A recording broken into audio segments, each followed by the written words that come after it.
रुचिका एक साधारण कॉलेज की लड़की थी जो दिल्ली के एक पुराने इलाके में रहती थी। उसका कॉलेज शहर के दूसरे कोने में था, इसीलिए उसे रोज एक लंबा और सुनसान रास्ता पार करके घर लौटना पड़ता था। शाम के वक्त जब सूरज ढलने लगा और अंधेरा धीरे धीरे घिरने लगा, तब वो उसी वीरान रास्ते से गुजरी। पुराना खंडहरनुमा इलाका जहाँ ना कोई दुकान थी ना इंसानी आहट। रुचिका को कभी डर नहीं लगता था, उसने तो कभी भूत में विश्वास ही नहीं किया था। लेकिन एक दिन सब बदल गया।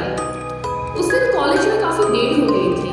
प्रोजेक्ट सबमिशन की वजह से वो शाम के 7 बजे कॉलेज से निकली। बाहर अंधेरा घिर आया था। जब वो वीरान रास्ते पर पहुंची तो उसे पहली बार एक अजीब सा एहसास हुआ, जैसे कोई उसे देख रहा हो। उसने एक बार पीछे मुड़कर देखा, कोई नहीं था। वो थोड़ी तेज चलने लगी। तभी किसी ने धीमी आवाज में उसका नाम पुकारा, रुचिका।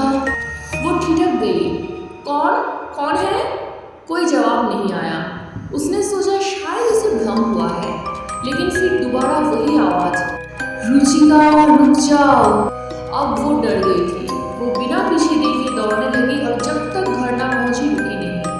अगले दिन भी वही हुआ। शाम को जब वो वापस उसी रास्ते पर आ रही थी, फिर से किसी ने उसका नाम पुकारा, लेकिन इस बार सिर्फ आवाज नहीं थी, बल्कि पीछे से पैरों की आहट भी सुनाई दे रही थी, जैसे कोई उसकी चाल से मेल खाता हुआ चल रहा हो। रुचिका ने तेजी से कदम आगे बढ़ाए, लेकिन आहट भी तेज हो गई। वो मुड़ी, फिर कोई नहीं था। अब उसका दिल जोर जोर से धड़कने लगा। क्या कोई उसका पीछा कर रहा था? लेकिन क्यों?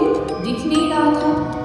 उस रात रुचिका ने अपनी माँ को सब बताया, लेकिन माँ ने कहा, तो थक गई है बेटा, ऐसा कुछ भी नहीं होता है, सो जा। पर रुचिका की नींद उड़ चुकी थी। अगले दिन वो कॉलेज से जल्दी निकली, लेकिन फिर भी वही आवाज, रुचिका मेरी बात सुनो, मदद करो। अब ये डरावना हो चुका था। आवाज में दर्द था, गुहार थी। एक दिन उसने हिम्मत की, उसने रिकॉर्डिंग ऑन की और जब आवाज आई तो मोबाइल उसकी आवाज को कैद कर पाया। रात को उसने रिकॉर्ड सुनी। आवाज किसी लड़की की थी। वो बहुत डरावनी थी, लेकिन करुणा से भी भरी थी। मुझे इंसाफ दिला दो, मैं रुचिका नहीं, रिया हूँ। रुचिका ने इंटरनेट पर उस इलाके के बारे में खोजबीन शुरू की। उसे एक खबर मिली।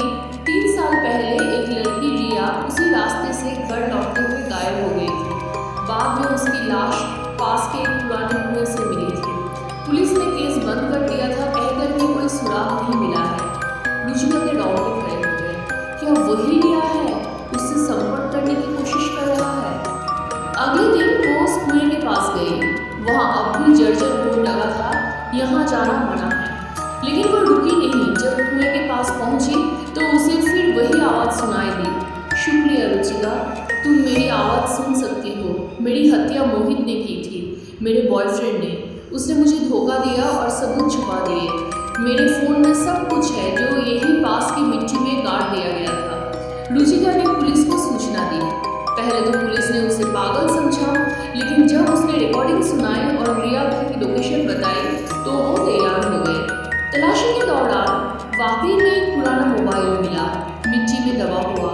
जब उसे फॉरेंसिक लैब में खोला गया तो उसमें वीडियो था जिसमें मोहित और रिया के बीच झगड़ा हो रहा था और मोहित ने उसे धक्का दे दिया था, जिससे उसकी मौत हो गई थी। मोहित को गिरफ्तार कर लिया गया। उस दिन के बाद रुचिका ने कभी भी फिर से आवाज नहीं सुनी। अब वो जब भी उस रास्ते से लौटती, वहाँ सन्नाटा तो होता, लेकिन डर नहीं। उसने महसूस किया कि कुछ आत्माएं बस इसीलिए भटकती है क्योंकि उन्हें न्याय नहीं मिल पाता। जब न्याय मिल जाए तो वे मुक्त हो जाती है। कहानी का यही संदेश है कि डरावनी घटनाओं के पीछे कभी कभी अधूरी कहानियां भी छुपी होती है, जिन्हें सुनना और समझना जरूरी होता है। Please like, share and subscribe.